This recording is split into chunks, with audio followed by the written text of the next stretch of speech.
guys, welcome back to the channel. For those who are new here, my name is Elena Kimaru. Thanks for stopping by.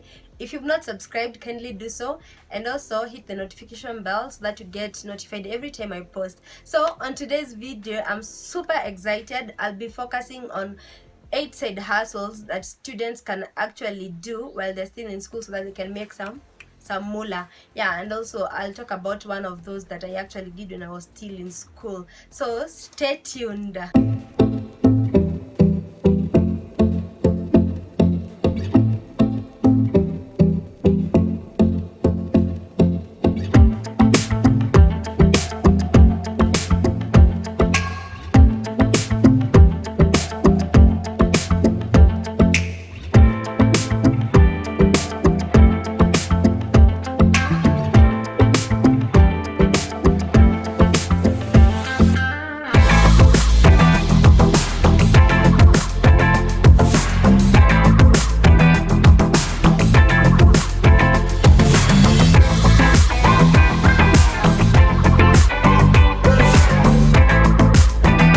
So the first thing you can actually do, and I saw a lot of students do while I was still in school, is that you can actually DJ, and that requires you to learn a skill. For those people who love learning stuff, learn something like DJing, and then you go talk to people who own clubs or go to events and ask for gigs, and then people can give you jobs. And if you're really good, your work will actually speak for itself, and you'll actually get a lot of referrals from people. So do your thing. If you are a good DJ, get someone to give you the equipment, hire some, and go rock those events. Yeah, so that's one of the ways. Another thing you can actually do, you can actually do marketing or product activation. While I was still in school, my sister actually used to go do activation for products like Guinness and lots of beer and other products I've seen people do. So if you're interested in product activations, and it usually used to pay a lot of money, like more than 500 per gig. Like they would actually go like in just one night for 2 or 3 hours, and they're done, and they're paid like 1,000 bob and above. So if you're into marketing, you know how to actually sell something, that's something you can try. So look at what people are doing around where you stay and ask for such kind of stuff, and if someone knows, they'll actually recommend you. And then another thing you can do while still at school to make some money, remember, it's all about making money. If you're good at baking or cooking, that's something you can actually do, especially for people who live outside the school hostels. You can actually cook, and then you can actually sell to students. I know when I was in school, we were always hungry and we were always looking for stuff to eat, especially when it comes to cakes, and stuff like that. And I saw a lot of my friends who knew how to bake cakes. Like people would actually tell them, oh, make a cake for me, I have a birthday in the coming weekend, and they would actually make money from that. So that's something you can actually also try. And then another thing you can try, which I also did try, you can MC or hype in events. I used to actually host an event called One Night Stand. It was a poetry event in Eldoret. So you can actually try that if you are good at hyping people or emceeing. The same thing I was talking about. There's a lot of events that go on, whether in school or outside school. And if you're really good at what you do, it is going to sell itself, and you're going to get referrals, and you're going to get paid. So why not try it instead of just being idle at school? So if you're good at talking, hyping people, getting them in the party mood, make sure you try that out. And then another thing you can actually try, if you're so good at selling, I think it's more about selling actually. If you're good at selling, you can try mtumba clothes and shoes. A few friends of mine used to go to Nairobi, Gikomba. They were very good at selecting stuff. They'd go and select very nice shoes and very nice clothes, and especially for girls love things that trend and all that are very trendy.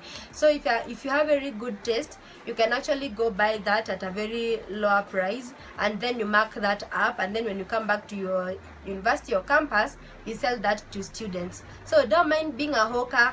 You do whatever you need to do so that you can get that money. And then another thing you can do, which I really did myself, I learned a skill making accessories, and I used to make from earrings, bangles, necklaces, all that kind of stuff, to anklets. I used to make that while I was still in school, and I would sell to people. I was what you could literally call a hawker. In the evening, I would wear them on my hand, and then I would go like knocking on people's hostel. Yo, nauza earrings, nauza necklaces, nauza bangles. And people would be like, yeah, nauza how much? I'll be like, oh, 50 bob, 100. And yeah, sometimes I would walk home disappointed, but most of the times I used to make very good sales. And to tell you the truth, I used part of that money to actually pay for my rent while still at school, and I would also do a couple of things on the side. And eventually I saved up some money, and I was able to start up another business with another partner of mine, using the money that I used to sell accessories from. And if you don't know how to do that, sometimes you don't necessarily need to learn the skill. If you have someone who knows how to make them, you can actually, and you're good at sales, you can actually buy them from them, and then you sell them to people. Or you can go to places like Karioko in Nairobi. Karioko has or Masai Market has very affordable accessories. You can always go buy that, and then you mark them up and go sell them at a profit. So instead of watching movies the whole day, you could be making money, and that's a very good way of spending your extra time at school, because anyway, we are not always in lectures, so another business you can actually do, I think, which actually students overlook a lot, is selling smokies and eggs, boiled eggs. When I was still in school, there was a guy who actually used to pay for his school fees by selling smokies and eggs. So it's just about challenging yourself. What are you doing with your extra time? Can you actually imagine just boiling? You only need to boil eggs, and then you can mark them up and then you sell. And how many students want to eat boiled eggs and smokies? A lot of them. As long as you know how to make good kachumbari, again, you're good to go. So try that. And I think with business, it's more about like marking that up and offering people quality stuff, and people will keep coming back to you. And for example, if you're selling smokies and eggs and you have very good kachumbari, because there is always a lot of people doing that anywhere around schools, that is, if your kachumbari is good, that should be your selling point, and also your customer service. Lastly, something else you can do, you can actually write. For those people who are so good at writing, or if you don't know how to write, look for people who know how to write. Online writing makes a lot of money. If you don't have an account, learn how to create one, or work for someone who has an account, and you could be making extra money. You could be actually paying for your weekends out. Instead of calling your parents, you're like, oh mom, I need some money. That's a good way of keeping yourself busy. And who knows, they might look like they're small businesses, but eventually, depending on how you actually do them, you can earn good income, and then which can actually support you through school, and eventually you can scale that business up after school.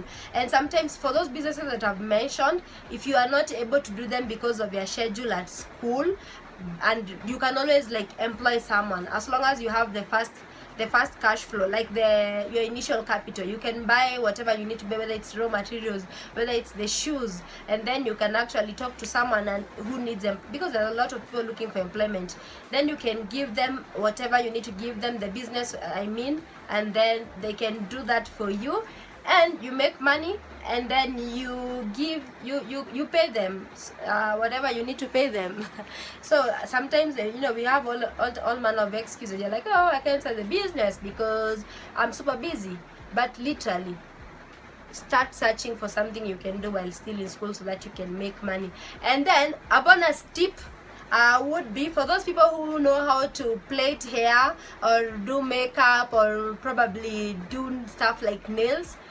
That's a huge market. Women always want to look good and feel good. So if you can be able to make them look good and feel good, then you've actually won a jackpot. So those are, I think for today, those are some of the business ideas I think as a student you can actually try. And as I said, I tried some of them and they worked out so well for me. And it's more of challenge yourself, do something with the time you have at school. Thank you so much for watching. I hope you can actually try some of these business ideas, and if you have something you've been doing at school, let us know in the comment section below. Thanks for subscribing. If you've not subscribed, tafadhali. Let's see each other in the next video. Bye.